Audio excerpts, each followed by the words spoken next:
It's going great. Good. Are we all set? You ready to go? Sure. All right, we are. We're going. I just want to say thanks everyone for tuning in to the Living on Purpose podcast. This is a very special podcast interview with Revolutionary Spiritual Theologian Reverend Matthew Fox and Dr. Fox. Again, I just want to say thanks for taking the time out to speak with me today. Good to be with you again, Jesse. I know, Dr. Fox. I have to ask you. Uh, Creation spirituality. I love it, and lots of people are really talking about it now. And I just love the fact that you've taken spirituality and theology and just kind of not so much rebranded, but I mean you just opened it up in a brand new way. For those that have not heard about creation spirituality, could you tell us a bit about it and how it started, so to speak, with you? Sure. Well, it's theology begins with original blessing instead of original sin, Mm-hmm. and it begins with the universe itself. Mm-hmm. 13.8 billion years ago. It's not just about human beings, but it's about the entire home in which we live, all of creation, and of course, therefore, it's not anti-science at all. It looks to science to tell us the wonders of our existence, whether it has to do with the unfolding of the universe over 13 billion years ago that has resulted in our existence, or the wonders of our bodies and of the earth body with which we share all the beauty and the good health, hopefully, of other species. And I mean, there's just so much to learn from science. It's just crazy when religion sets science up as some kind of uh, monster that we Mm-hmm. have to resist. And creation spirituality, it's the tradition of the historical Jesus. We now know that Jesus is out from the wisdom tradition of Israel. And the wisdom tradition of Israel was creation centered. Mysticism was about the mysticism we experience in nature. Yes. And so, and then of course, therefore, this tradition is about justice, very much so, whether you're talking about racial justice or eco-justice or gender justice or economic justice. It's a prophetic tradition. The wisdom tradition Israel grew up after the prophetic movement and kind of lost some of its steam. But the Bible says wisdom is a friend of the prophets. Mm-hmm. So it overlaps with the prophetic movement as well. So it is this wonderful history. And then, of course, in terms of Christianity, we have great practitioners of this tradition, such as Hildegard of Bingen in the 12th century, and of course, Francis of Assisi, and Meister Eckhart, and Thomas Aquinas, and Julian Norwich, Nicholas Acusa, and George Fox, the Quaker revolutionary, and then, of course, more in our times, people like Teilhard de Chardin, Thomas Merton, I think Dr. King, Howard Thurman, Mm-hmm. all these, and of course Oscar Romero and these saints and heroes, many of them martyrs in South America.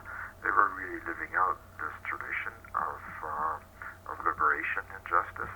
Mm-hmm. And I love how you talk about in some of your writings, especially when you talk about creation spirituality, that it's feminist in origin, so to speak, and it embraces the arts and artists and wisdom centered and all of those things that you mentioned. Yeah. Specifically within the arts and artists, I have to ask you because I've been wanting to ask you for some time. What is your take on education? Because your work is really like hitting like my generation, the 20 somethings, and those younger. Because I mean, you talk about the reinvention of a techno mass, of a cosmic mass, and all of that. So your work definitely like spreads out into all these different institutions, in addition to the religious institutions. But what do you think about what's going on with education, and how can you use your ideas to expand it and grow it and fix some of the problems within it?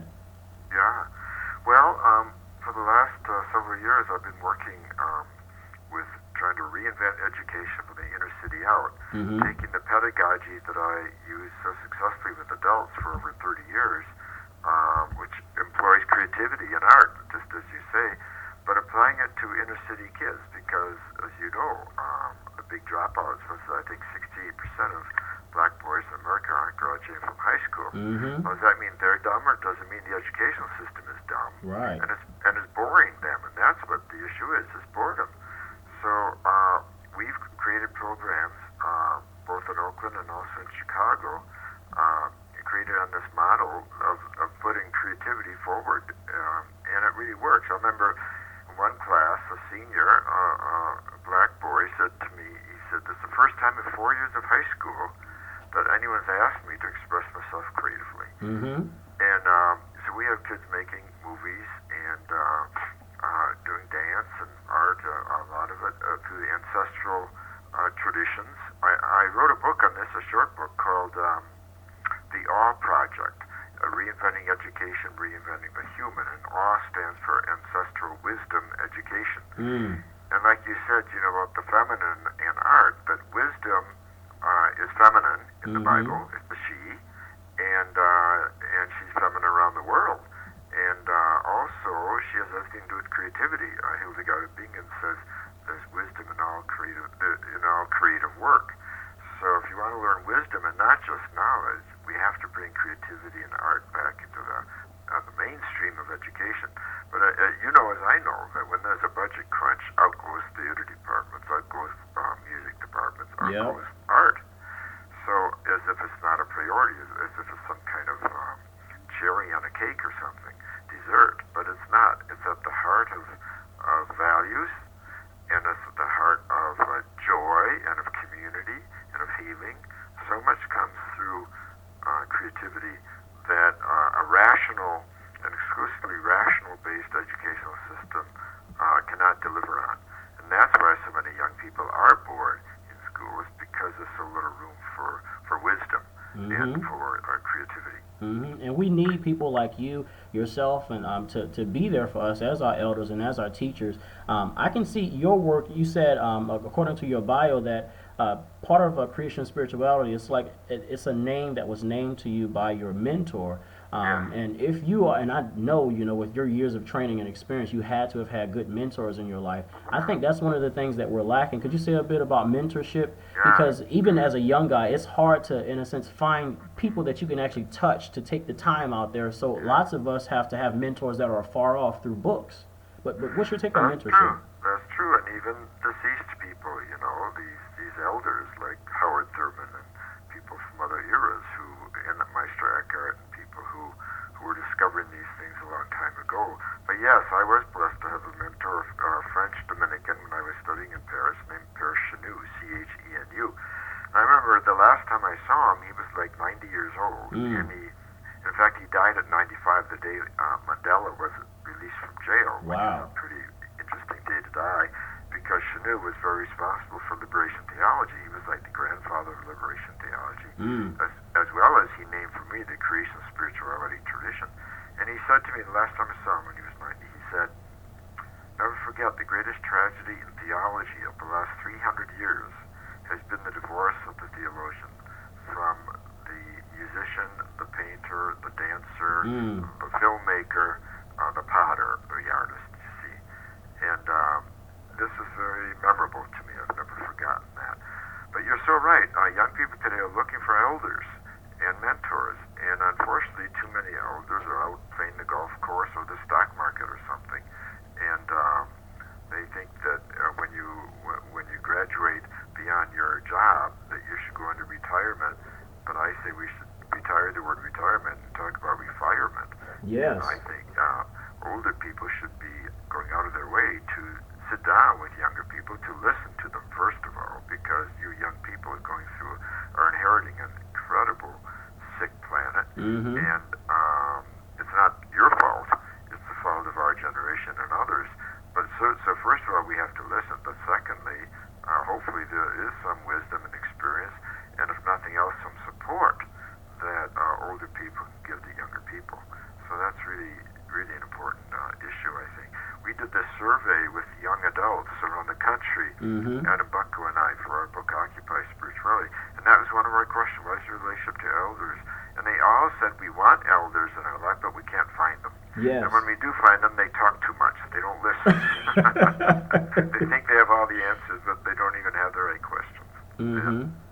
And I've seen that disconnect too, and part of it has been the sort of like reversal of roles in society. Like I was having a conversation with a brother of mine about that same point and how there are a lot of younger people who are the heads of their families. You know, they had to take care of mom because dad wasn't there, stepdad wasn't there, and these younger men or younger women become the matriarch and patriarch of their family, so much so until grandma's picking up the phone and asking for their advice. Not saying there's nothing wrong with that, but it's like the roles have been reversed, and that's great. But there's a tradition that we're robbed of when we don't have that experience. Because younger people can figure things out intellectually, but then again, age. You know, you can't like add more age onto your life by reading a book. You know, there are things that you guys have experienced that we could never experience. You know, by reading a book, regardless of how much we know. That's right. So young people do have to go to the way to find these elders, and as you say, some of them may even be found in books. They may be deceased, but that's why the phrase the ancestral wisdom is important. That our ancestors are with us, but we have to kind of ask them and seek them out, just like we want to seek out present day people and mentors as well. So we need what I call a intergenerational wisdom. Yes. A new connection between the oldest and the youngest in culture, and that could really enable all of us and make all of us stronger and set a match to our imaginations.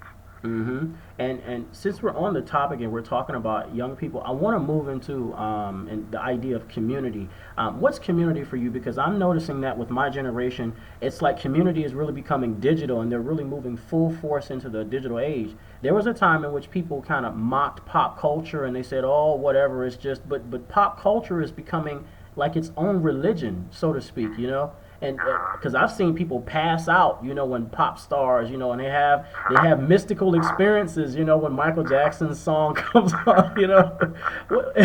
What's your take on community, especially in for younger people who aren't going to church as much and aren't, you know, participating in communities the way some of our elders have? Well, your last point is significant. I think the church used to provide a real basis for community, but as you say, it's less attractive, and therefore there's less community there. One thing I've noticed is that a lot of young people today, for financial reasons, are living with others, or living in a community. Yes. What they find, because they can't afford to rent a room even by themselves, or an apartment or something. But the results are very interesting. What they're learning is, hey, when you live together, of course, life is cheaper. So you don't need that full-time job that you can't get anyway. Yeah. And what you do is you have more time on hand for conversation, for meals together, for cooking, even for growing your own food, for spiritual practices, if it's yoga or something like that, for running, if it's for political organizing and protesting. So I think that not only is community happening because of the economic downturn, but that a new value system is arising because of that. And people are learning, a lot of young people are saying, hey, I don't need a full-time job. I can live in community, and I can put my effort into my values, including political organizing and protesting, but also building a healthy relationship with others who are diverse, male, female, gay, straight, of different religious traditions and all that. We can live together, and why not? So, and children and adults. So I think that, and you know, what that really is traditionally, the word for that is monasticism. That traditionally, monasticism was an alternative culture with an alternative value system and economic system, and they created their own economics, their own food, their own values, and it was joy. So I think there's a precedence for this, and I see it happening at this time. But again, I think the main motivation is economic. But then they find when they get together in houses together that these other values emerge, and they like it. And I do. I think that's the perfect way to describe it. It's like, and you see them, these pockets of groups of younger people, and some older too, 20, 30, maybe even 40-somethings that hang together. It's like a new monasticism. And barter societies come out, you know, where it's like you don't have the money, so you trade skills and resources, you know, and in a sense, it's like everybody has everything in common. That's right. Again, that is an alternative alternative economic system. That's not Wall Street's approach. That's not capitalism. That's something much more ancient, exchanging and barter, and not depending on the Wall Street and so forth. So yeah, I think there's a great future to that. I really do. You talk about this in your latest book too. I think it's like page 58. You mention about this whole idea of young adults choosing to live in community because of economic limitations and things like that. You give it. There's an Italian word that you mention. Correct me if I'm reading this out of context. The Italian word is decretia filis or yeah. Help us out with the happy degrowth. What is that all about? Happy degrowth. Yeah. Right. I write about that in my new book, which is Letters to Pope Francis. And yeah, there's this movement in Italy, which your Italian's no worse than mine. So we'll let that go. We just translate it, but it's called happy degrowth. The idea that we don't have to be on this in this squirrel cage of capitalism that says you always have to increase the gross national product, you always have to make more money and work more hours and be more stressed and more crazy. Who needs an economic system like that? You can be happy in degrowth, you see, with doing less, a life of simplicity, rather than having to worry about a new car every year or new styles in your clothes or something. So that's a whole movement now going on in Italy to talk about happiness as a value, and not just more things, not the building up of materialism, therefore. And it's just what I was saying earlier, then you have more time on hand for more important things like play and creativity and growing and cooking your food and conversation and laughter and political organizing and doing something healthy with your moral outrage and of course learning and studying and giving birth to new rituals, for example, like we try to do with the Cosmic Masses. So putting these other values forward. You can't do that in a stress-filled consumer capitalist system that every year, or even less now, wants new styles of everything. So you always have to be spending more money for the latest gadget. You know, that's what life is about. Life is about living. It's not about acquiring. Yes, totally. And it's like, at the end of the day, if you're more conscious with how you live your life, especially as a young guy, like my family, my wife and I, we only have one daughter, and we may not have any more than one child, because for so long there have been people, in society that have had kids on accident, and some have had them for different reasons, to help out, in olden times on the farm, or however their social condition was. But it's like, when you're more conscious about what you're doing and why you're doing it, you really realize, like, when you have multiple kids and multiple children and you have a large family, it's hard to, in a sense, move in that direction that we're talking about. Life becomes more harder, and it's like you have to work and work and work all the time, because you have so many responsibilities. Yeah. And it's about quality, not quantity. And obviously the human race is not short of children today. We've got a lot of progeny out there, so the problem isn't too few children. Like you say, it was that way for a great deal of our evolution, of course, as you say, and as tribes and all this, having kids, it was so rare that kids survived and everything that it was absolutely a necessity. But today it's more about the quality of your relationship to your daughter, and how you will train her and what values and education and all the rest are going to make her both a happy and a promising citizen.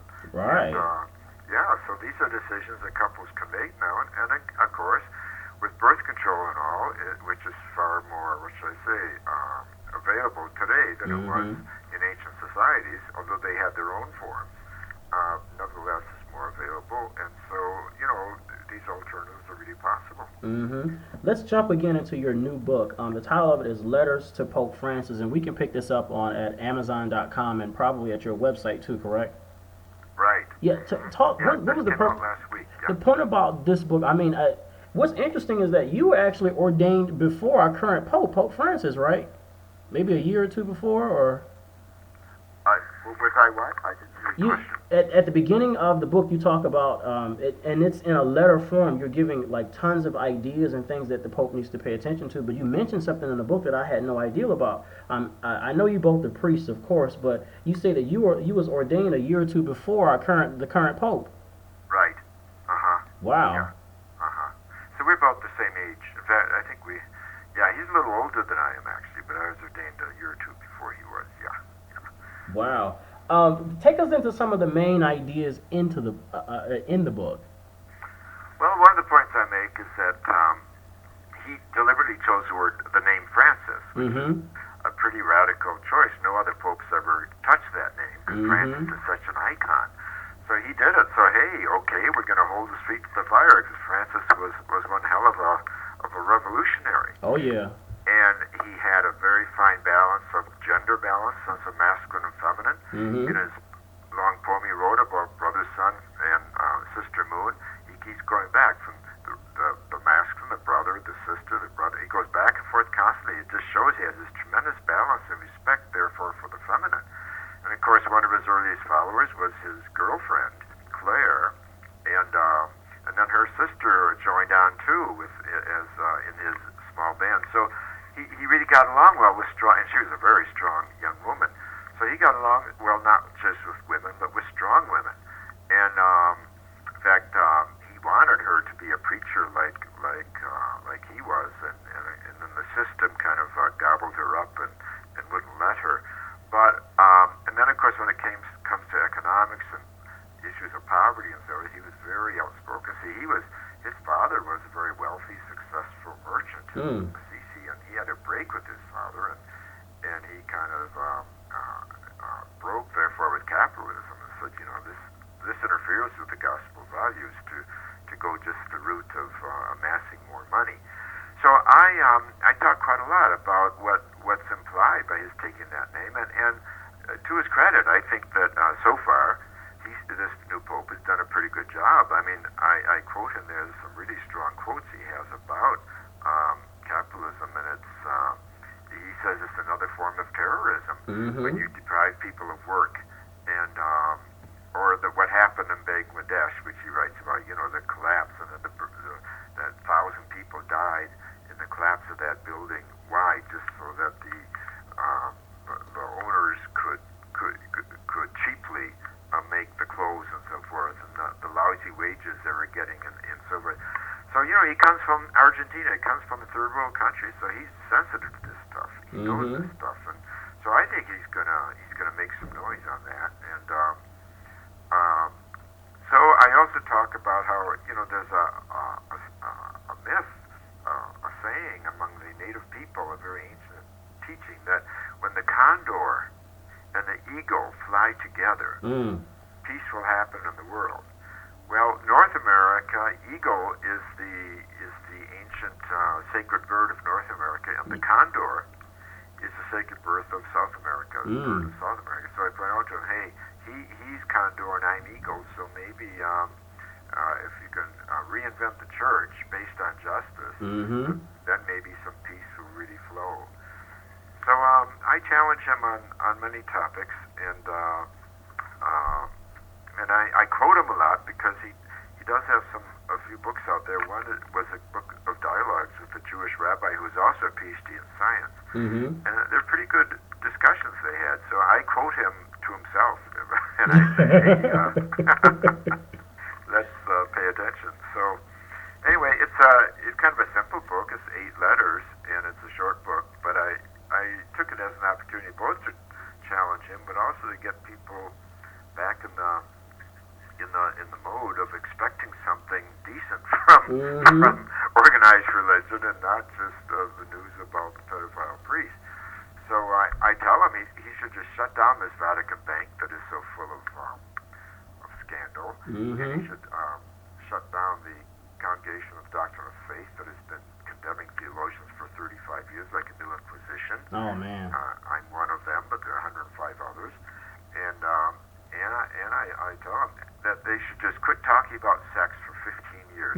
They're no longer credible. Just shut up about it. Just use 2 words: responsible sexuality. Nothing more. No one wants to hear anything more from them. any credibility. And there are several places where I challenge him. Also, I have a whole chapter which I like, which is I sent out surveys to people who are creating small communities for worship. Yes. And instead of the big churches. And so that chapter is nothing but their words from all these surveys, and it's really some good and some of it very strong stuff.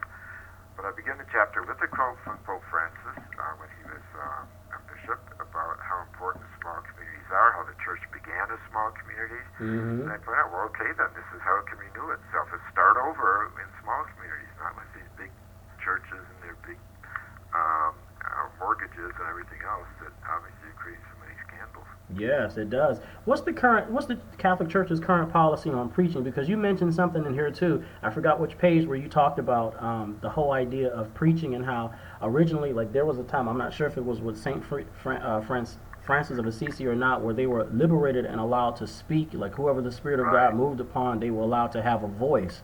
That's right. Yeah, Francis was not a priest, but he was allowed to preach. Mm. And I make the application to women today that women should be allowed to preach and young people should be allowed to preach. Francis was 23. How old are you, Jesse? 25. 25? Okay. Francis was 23 when he 26, started sorry. his revolution in the church. There you go. And he was preaching. So there you go. And so I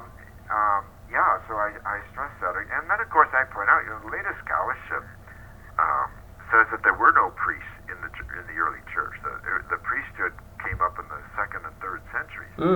Well, this whole argument, women cannot be priests, doesn't make any sense because there were no priests anyway. So it's all ridiculous.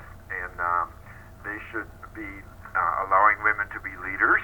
And fine, we can use the word priest. There's nothing wrong with that. When humans get together, you need some leadership. But don't turn it into some mythological thing that Jesus is ordaining these people, because he isn't.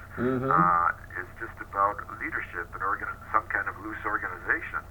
But and this could apply to young people and to women and to married people for sure. And then you wouldn't have all these scandals with misbehaving so-called celibate priests. And this is why your work is really like caught on with especially people my age, not just because you're like a legend in your field, but I mean this is some of the same stuff that we're saying. This whole idea of liberation and the Occupy movement and the embracing of the digital age and pop culture and all this, because it's like rules are great, we need structure, but at the end of the day, it's like these rules and all this structure, it's choking the life out of us. Exactly. And right, I mean, we need some direction and all that, but we don't need a million rules. Yeah. And that's what Jesus was about too, wasn't it? As he said, the Sabbath isn't for the people aren't for the Sabbath is for the people. Yes. And that just turns everything around. And purity isn't about 1,000 rules. Purity is what comes out of you, not what you take in. So, he was really the revolutionary one. Just trying to tap into that. And we all ought to be tapping into that. It's still news. After 2,000 years, the kind of freedom Jesus was talking about is still news.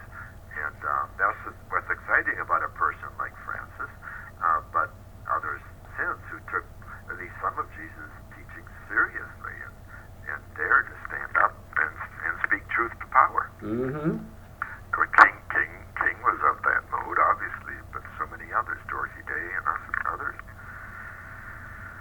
And one of the last suggestions, because you give him a suggestion at the end of the book, the last one is about the unleashing of a tsunami of creativity, including forms of worship. Like, what's your stance on the institutional church? I know you talked about earlier about small communities being very important, but what's your stance? Like, how do we, in a sense, because there are a ton of unchurched people, not unchurched, but I'm sorry, former church people who, and they're like, they're not coming back. That's right.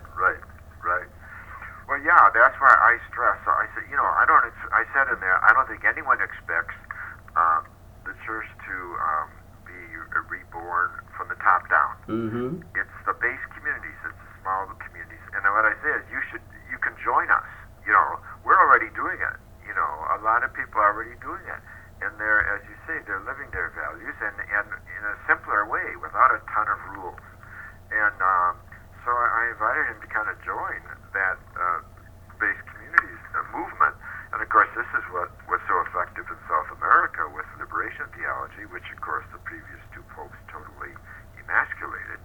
But he knows about this because he's from South America. And but I think a lot of people are creating their own communities. And of course, the ecumenical, there's a lot of sharing of different spiritual traditions, and that's a sign of our times, of course. Your generation is exposed to Buddhism and Hinduism and Sufism and all the rest of it. And that's a great thing. It's a new thing. It's going to create a whole new energy and creativity. And of course, science too. Science is part of the wisdom tradition, and science should be integrated into all of this. For example, yes. Psychology and the understanding of the shadow. Psychology has developed. That's very useful information, and it carries you beyond monastic teaching and so forth. And you have to sit on a pillow for 12 years to get centered. We can't afford that anymore. Right, we can't do that. The earth is burning up literally because we're not angry enough, we're not outraged enough, and we're not creative enough to do something useful with our outrage to turn things around. But time's running out, and your generation knows that. So it's not time for a lot of structure, as you said. I think it's time for action and inner action, the inner work that makes us brave warriors on behalf of justice. That's what's needed. And this is within the tradition. Jesus was about this kind of stuff. And but we have to bring it forward today. And the structures are not the solution. The solution are live people. And that's what spirituality is. Deeply alive, passionate people. Beautiful. Passionate about beauty and passionate about justice. How can we get a hold of this book again? It's at Amazon.com. It's your website. Is it also available through other online retailers as well? It is. I think Barnes and Noble has it. And it's on Kindle. It's on. It's an ebook as well as a regular book. And they could just write to my webpage, MatthewFox.org, or Friends of Christ Spirituality, my nonprofit. It's available that way too. So yeah, it just came out the press this week, and it's we did it in a different fashion. It's done digitally, so it's it's very kind of up to date. And I think got quotes here from the Pope of just 2 weeks ago because we were able to print it very rapidly. So it's out there, but more we get out, the better. And for someone to write a little review or something would be great. Put it on Amazon and help you spread the word. Yes. Because I mean, these ideas, this is exactly what we need today. And so I thank you personally for writing this book. And that's pretty much been our interview. I can't believe I've been talking to you for like over 30 minutes now. Oh, wow, time went fast. I know, it flew by. Folks, if you're just tuning in, this podcast will be available via iTunes, Stitcher Radio, and Live 365, as well as my website, JessHerriott.com. You've been listening to a conversation between me, Jess Herriott, and the Revolutionary Theologian himself, Dr. Matthew Fox. Stay tuned. We'll be back with more updates on Living on Purpose. Thanks a lot, Jess. Thank you.